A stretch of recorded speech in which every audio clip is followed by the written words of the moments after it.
lifestyle. We have sicknesses that come because of accidents. Sometimes we fall down, sometimes we sprain a muscle. And then we have genetic sicknesses. And she will be speaking with us about sickle cell, which is a genetic sickness, and what practically we can do to help along this line. So I will hand over to Sister Elaine. Let's make her welcome and just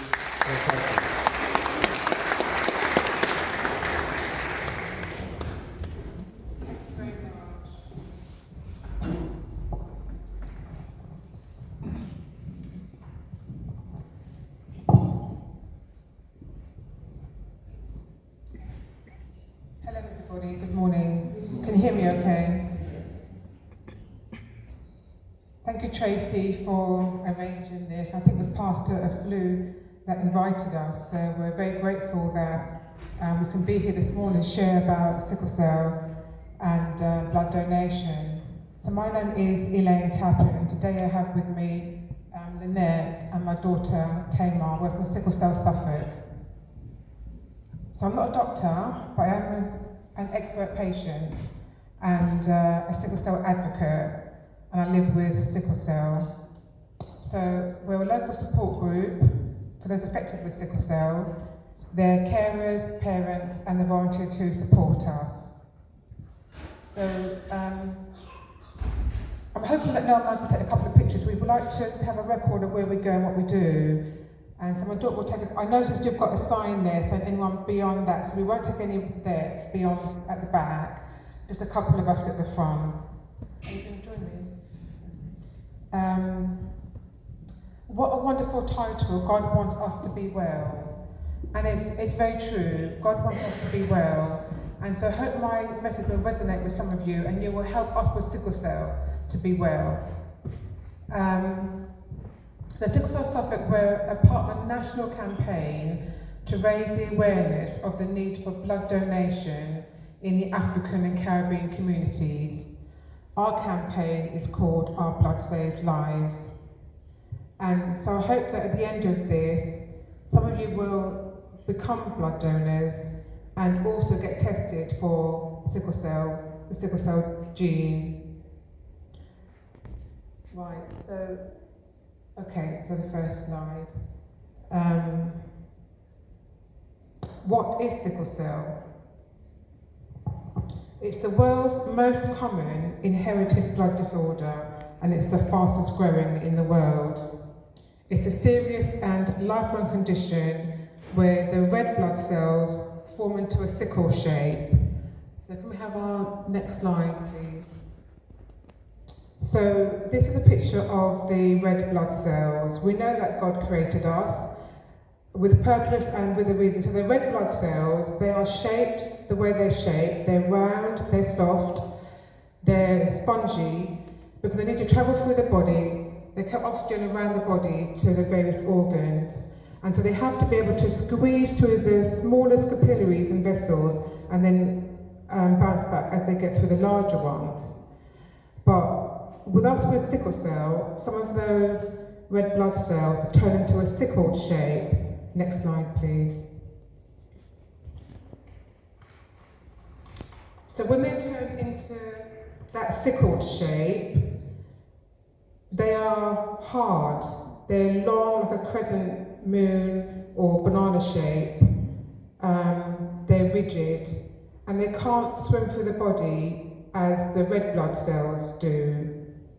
So that prevents oxygen from travelling around the body, as when they're that shape, if you can get to the next slide, please. You can see here, you've got the red blood cells and the sickled red blood cells travelling through the body. And the red blood cells, the sickled ones, they get jammed together because they're that long shape. They can't travel through the vessels and the capillaries, so they get blocked, preventing oxygen from travelling around the body. That gives us a lot of pain, intolerable, persistent, severe pain. And I can testify to that kind of pain. It's unbearable pain.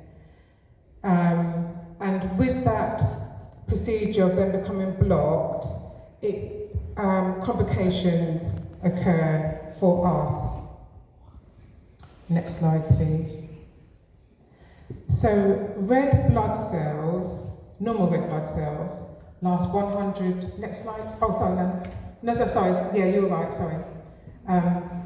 So red blood cells last 120 days, but with us who have sickle cells, our red blood cells, the sickle ones, only last up to 20 days.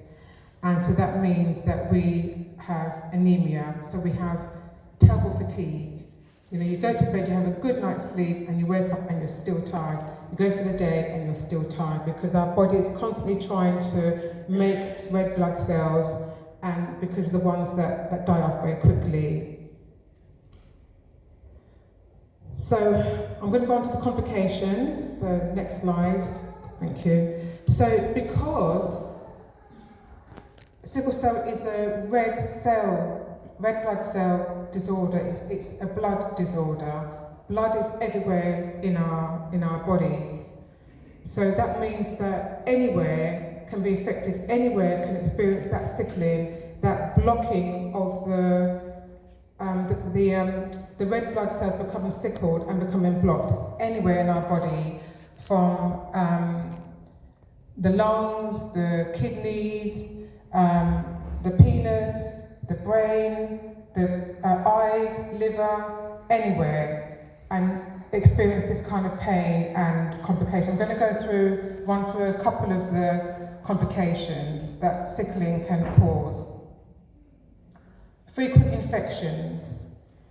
A lot of us, including myself, don't have a spleen because it's become so damaged by sickle that it's literally shrunk.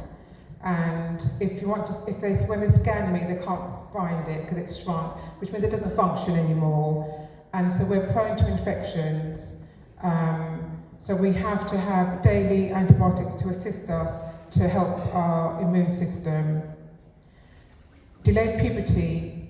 Because of the body, red blood cells provide the body with oxygen and nutrients, helps the body to develop.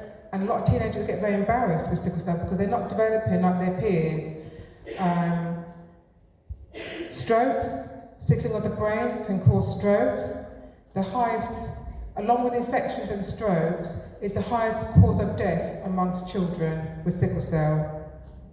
We're talking about a fatal condition here. Sickle cell is a fatal condition. A lot of people, when they go into crisis, they don't get the help they need immediately, their organs begin to shut down. And we just had the anniversary last year, one of our Ipswich sisters who died. So it's a very serious condition. A vascular necrosis, death of bone tissue due to lack of blood supply. A lot of people with sickle cell, they end up having limbs replaced. I've got vascular necrosis in both my hips and my left shoulder. So I'm being monitored right now. A lot of my friends with sickle cell, they've had their hips replaced, their shoulders replaced, their elbow replaced, their ankles fused. So many things can go wrong and damage our bodies. Acute chest crisis, which is where you have an infection or sickling in the lung, and I had that as well in 2021. Thanks to Adam Brooks and thanks to God, I'm still here. And organ damage. I'm just naming a few because there's lots and lots of, but obviously time. People can end up having kidney damage to their organs, end up having a liver transplant or something like that, where the organs become severely damaged and it has to be replaced.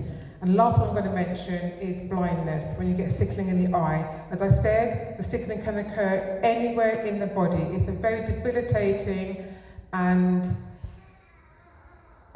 difficult, challenging condition to live with. Next slide, please. This is a picture of three of us. The one on the left was myself in 2021 when I was seriously ill with an acute chest crisis. The middle picture is my friend when she had her liver replaced. And the one on the end, one of our children, she was 9 years old, needed to be rushed to London to have major surgery. So it's a very debilitating and hard condition. I can't say that enough because it's difficult to live with. Next slide, please.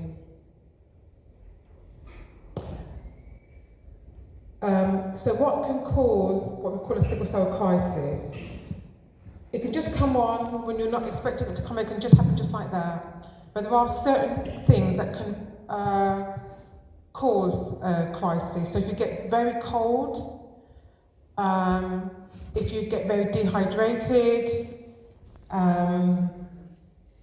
if you have an infection, become very ill, very fatigued, the body doesn't stress, and the body can then go into crisis. I just shared with you one day my dog on a walk. This is when I had the acute chest crisis actually. It was during COVID when we were allowed to walk. So we went on a walk in the country, and within about 10 minutes, I said to her, I got sickle cell pains in my back. And within 10 seconds, I couldn't walk. And so we had to get back to the car. And then how long it took to get back to the car, because the pain was so bad. It was really, really bad. We'd have gone home. She was carrying me. I'm carrying myself. It was a real trauma to get us to the car. We were going to call someone for help, but we managed to get back to the car. Got home, gave me, because we have morphine, took my morphine. Couldn't get into the bath to see if the bath water would assist me. I just lay on the sofa. After a couple of hours, I realised that this is more serious than what I can deal with, which is what happens with sickle cell. When you get to a point where you think the pain is too much, you know there's something wrong. So I called the ambulance came, took me to hospital, and within 2 days I was fighting for my life. By that time I'd been ambulanced to Addenbrooke's hospital, and I'll talk about blood in a minute, but I'm just going to say then, I was having an acute chest crisis. So they had to remove 70% of my blood and replace that in order to save my life. And thank God I am here today. Next slide, please. So who is most at risk of sickle cell? It's actually mainly black people of African and Caribbean origin, also the Mediterranean and India. But so a lot of our people are at risk of sickle cell because we're from a country where there's malaria. Next slide, please. Okay, so how is this sickle cell passed on? Well, we know it's genetic. And normally when we're born, we have two what we call hemoglobin genotypes, AA. Most people have two normal genes, AA, that you get from each parent. People with sickle cell, they've inherited a faulty gene known as the S gene, which is the sickle, the S gene, from one parent, and then another faulty gene from the other parent, which gives you sickle cell. If you have the two A's from your parents, a lot of you will have two A's, you've got normal genes. If you inherit a normal gene from one parent, can you just go on to the, no, that's fine, stay there for a moment, sorry. If you inherit an A gene and an S gene from your parent, you have sickle cell traits. So, I know this is a bit complicated for people. So does anybody here know if they've got sickle cell trait? I see 2 hands, 3, 4, 5. I see a few hands. Does anybody not know if they've got sickle cell trait? 1. Okay. There's a lot of hands not up, so I don't know. So what I will say is that if you don't know, you need to have a sickle cell, particularly if you're of childbearing age. I would encourage you to have a sickle cell test, just a blood test from your GP, because if you should find out you have got sickle cell trait and your partner has, and I'll explain that in a bit, you could have a child with sickle cell, and it's a tough life for us, very tough life. So you have to have inherited both faulty genes from each parent to have sickle cell. If you inherit one faulty gene, you have sickle cell trait. If you have two normal genes, then you've got normal genotypes and you're fine. Next slide, please. So in the UK, there were 18,000 people with sickle cell, 380 with sickle cell trait. So by far, sickle cell trait, they don't have sickle cell, but you are carriers. So you need to be very mindful, as I said, of who your partner is and who you have children with. And then because we're having 300 babies born a year with sickle cell, that's too much. That's too many. So we have to do something about this. Next slide, please. This is just a diagram to show you how it's passed on. So the top picture is two parents with sickle cell trait. You can see they've got A and they've got S, sickle cell trait. So we call that AS. So when they have a baby, they have a 1 in 4 chance, because obviously they've got 4 genes, 2 from one parent, 2 from the other, 2 parents. So you've got a 1 in 4 chance of having a sickle cell baby. So the first pregnancy, you could pass on the 2A gene, so that's the first picture. You get pregnant again, and it's each pregnancy, so it's not to say that you're not going to have you could have 4 sickle cell babies. I'm just showing you what each pregnancy, what the combination could look like. So you could have, because you've both got AS, you pass on your AS genes, and you have sickle cell trait. Both, so 50% chance of having sickle cell trait. You could both pass your S's to that child, and they have sickle cell. So it's really important for us to know our sickle cell trait status. Next slide, please. Is the last one? Okay, so we're going to talk about blood, and then we're going to wrap up. So people with sickle cell rely on blood as a way to help us manage our condition. I shared with you what happened to me when I needed to have that huge blood transfusion. I've had lots of blood transfusions, but that was the major one that I had. And so when you need a blood transfusion, it's a way of helping us to manage our condition. Some people have a regular blood transfusion program every 4 weeks, every 6 weeks or 8, depending on what your consultant says is right for you, is right for them.